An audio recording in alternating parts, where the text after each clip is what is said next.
अभी तक हम पिछले 2 वीडियोज़ में फूड सिक्योरिटी क्या है, कौन फूड इनसिक्योर हैं, फूड सिक्योरिटी क्यों होनी चाहिए, कौन ऐसे पर्सन है जो फूड इनसिक्योर हैं, साथ साथ इंडिया ने स्टार्टिंग में क्या किया है, ग्रीन रिवॉल्यूशन के बारे में बात की। अब हम फूड सिक्योरिटी इन इंडिया देखेंगे, इंडिया में फूड सिक्योरिटी गवर्नमेंट मैनेज कैसे करती है। तो ग्रीन रिवॉल्यूशन आने के बाद कंट्री जो है सेल्फ सफिशिएंट हुई है। लास्ट 30 ईयर्स में वैरायटी ऑफ क्रॉप्स ग्रो की गई हैं यहाँ पे, जिससे कि फूड ग्रेन्स की अवेलेबिलिटी हमको देखने को मिलती है।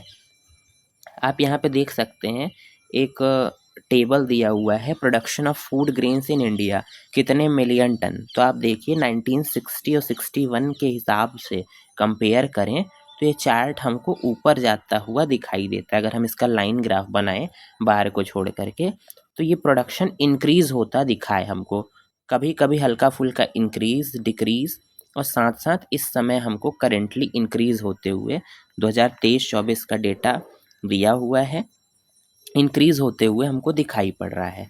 तो गवर्नमेंट क्या करती है,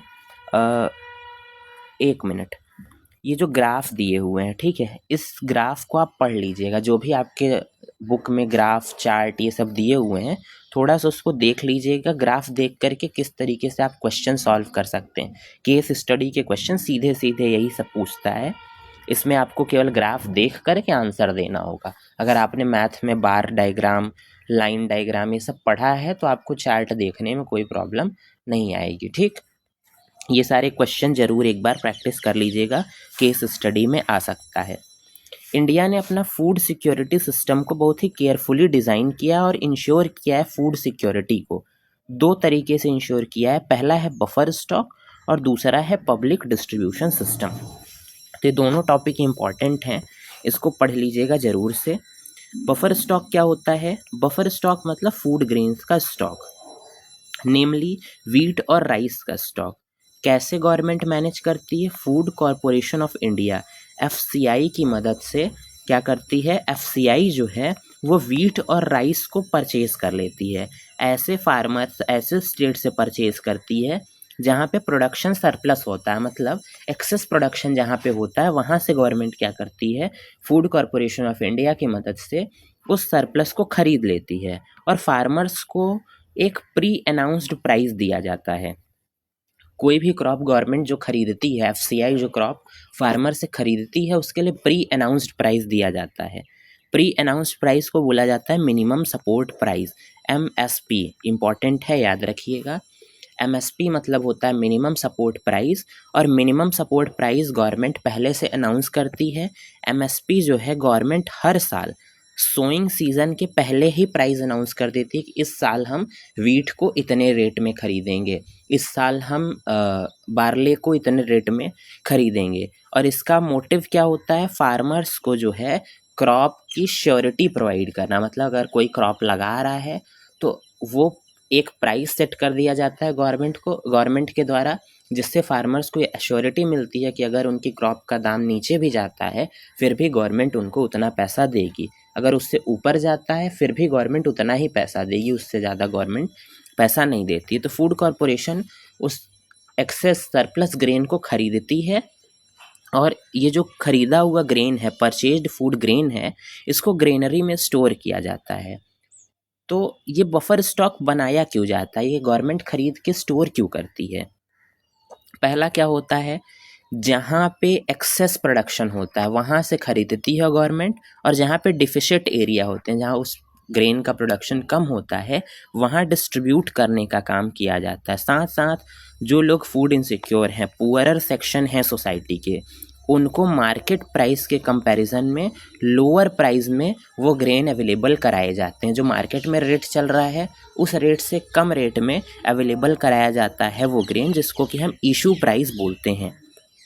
इससे क्या होता है, फूड शॉर्टेज की प्रॉब्लम ख़त्म हो जाती है। फूड शॉर्टेज, कहीं पे फूड का प्रोडक्शन नहीं हो पा रहा है, कहीं पे फूड का प्रोडक्शन ज़्यादा हो रहा है, तो जहाँ पे नहीं प्रोडक्शन होता है वहाँ गवर्नमेंट इसके थ्रू पहुँचाने का काम करती है। साथ साथ फूड इनसिक्योर पीपल को मार्केट प्राइस से कम दाम में वो फूड प्रोवाइड करने का काम करती है। साथ साथ उस ग्रेन को स्टोर करके रखा जाता है कि अगर कोई कैलामिटी की पीरियड आती है कोई प्रॉब्लम आती है, कोई नेचुरल डिज़ास्टर आता है, जब फूड की कमी होती है, उस केस में फूड की कमी को पूरा करने के लिए भी ग्रेनरी में स्टोर किया जाता है। इसको बोला जाता है buffer stock. Buffer stock, food corporation of India, minimum support price and issue price, याद रखिएगा इतनी चीज़ें। दूसरा जो इंस्ट्रूमेंट है, दूसरा जो कंपोनेंट है फूड सिक्योरिटी प्रोवाइड करने का, वो है पब्लिक डिस्ट्रीब्यूशन सिस्टम, PDS। ये पब्लिक डिस्ट्रीब्यूशन सिस्टम गवर्नमेंट जो है राशन शॉप्स की मदद से प्रोवाइड करती है। पब्लिक डिस्ट्रीब्यूशन सिस्टम जो है वो क्या करता है, पुअरर सेक्शंस को एक फेयर प्राइस शॉप या राशन शॉप के थ्रू ग्रेन्स को कम दाम में प्रोवाइड किया जाता है। मोस्ट ऑफ द लोकेलिटीज़ में राशन शॉप, जिसको कि आप कोटा बोलते हैं, वो आपको देखने को मिलता है। विलेजेस में, टाउन्स में, सिटीज़ में देखने को मिलता है। लगभग 5.5 लाख के आसपास राशन शॉप पूरे कंट्री में है, और इन्हीं राशन शॉप को फेयर प्राइस शॉप भी बोला जाता है। ये क्या करते हैं, food grain, sugar, kerosene, cooking, kerosene तो अब बंद हो गया है, ये सारी चीज़ें जो है वो स्टोर करके रखते हैं, साथ साथ फूड इनसिक्योर या फिर पुअर पीपल को प्रोवाइड करते हैं मार्केट प्राइस से कम प्राइस में। ठीक है। फैमिली के पास क्या होता है, राशन कार्ड होता है, जिस राशन कार्ड की मदद से वो राशन शॉप से या फिर फेयर प्राइस शॉप से कुछ भी प्रोडक्ट खरीद सकते हैं, जैसे कि 35 kg of grain, 5 litre of kerosene, 5 kg of sugar, her month जो है अपने पास की राशन शॉप से जा कर के खरीद सकते हैं लोग। गवर्नमेंट ने ये इंश्योर किया है। राशन कार्ड 3 टाइप का होता है। एक अंत्योदय कार्ड होता है जो कि सबसे पुअर लोगों के लिए होता है।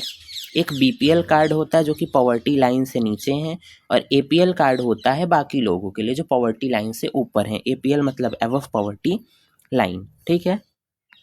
ये राशन शॉप्स क्या करती हैं, वो फूड ग्रेन को डिस्ट्रीब्यूट करने का काम करती हैं। ये सब क्वेश्चन जो दिए हुए हैं आप एक बार पढ़ लीजिएगा, अगर प्रॉब्लम होगी तो फिर हम इसको पढ़ा देंगे, जहाँ पे कन्फ्यूज़न होगी आप पूछ लीजिएगा। तो ये जो राशन सिस्टम आया है, राशनिंग सिस्टम आया है इंडिया में राशन शॉप्स का, वो 1940s के आसपास आया है, जब बंगाल फैमीन आई थी।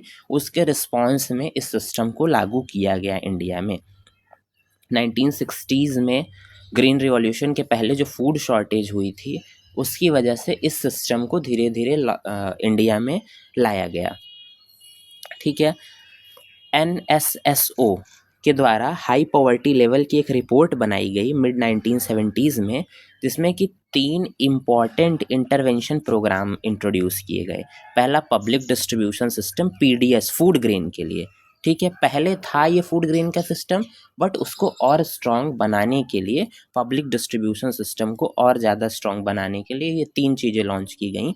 एक, पहला पब्लिक डिस्ट्रीब्यूशन सिस्टम। दूसरा, integrated child development services, ICDS, 1975 में इंट्रोड्यूस हुआ एक्सपेरिमेंटल बेसिस पे।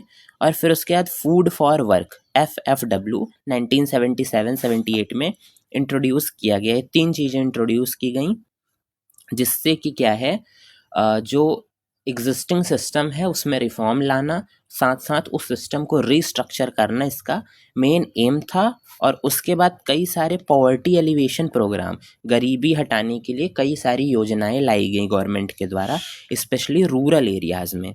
ठीक है। जैसे कि मिड डे मील्स, स्कूलों में मिड डे मील्स प्रोवाइड करना, ये सब फूड सिक्योरिटी प्रोग्राम के इम्पॉर्टेंट एस्पेक्ट हैं।